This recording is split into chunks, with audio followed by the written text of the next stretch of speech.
6:3 விகித சமம் 12 என்னன்னு கேட்குறாங்க. இந்த மாதிரி 2 புள்ளி வச்சுருந்தாலும் விகித சமம் ஒரு கொடுத்துருந்தாலும் இந்த 6:3 12 ஒரு நம்பர் வரும்ல, அந்த நம்பரும் விகித சமமாக இருக்குது அப்படிங்கிறது அர்த்தம். இது விகிதம் விகிதாச்சாரத்தில் விகித சமம் அப்படிங்கிறது ஒரு டாபிக் இருக்குது, அது கீழே வரும். விகித சமம் அப்படின்னா ஒரு கண்டிஷன் இருக்குது.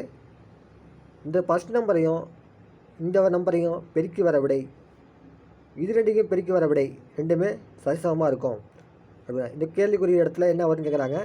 ஸோ அந்த இடத்துல எக்ஸ்னு வச்சுக்கலாம்.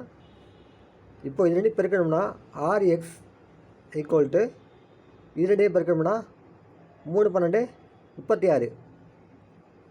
So X equal 36/6 equal 6. அப்போ இந்த இடத்துல 6 தான் வரணும். இப்படியே கண்டுபிடிச்சாச்சு. இந்த மாதிரி 2 புள்ளி வச்சுருந்தாங்கன்னா விகித சமம். விகித சமம்னா கண்டிஷன் வந்து ஃபஸ்ட்டு நம்பரையும் லாஸ்ட் நம்பரையும் பெருக்கினாலும் இடையில் உள்ள 2 நம்பரையும் பெருக்கினாலும் சேமாக இருக்கும். ஸோ இதை வச்சு இதை சால்வ் பண்ணியிருக்கோம். இதுதான் கண்டிஷன், ஞாபகம் வச்சுங்க.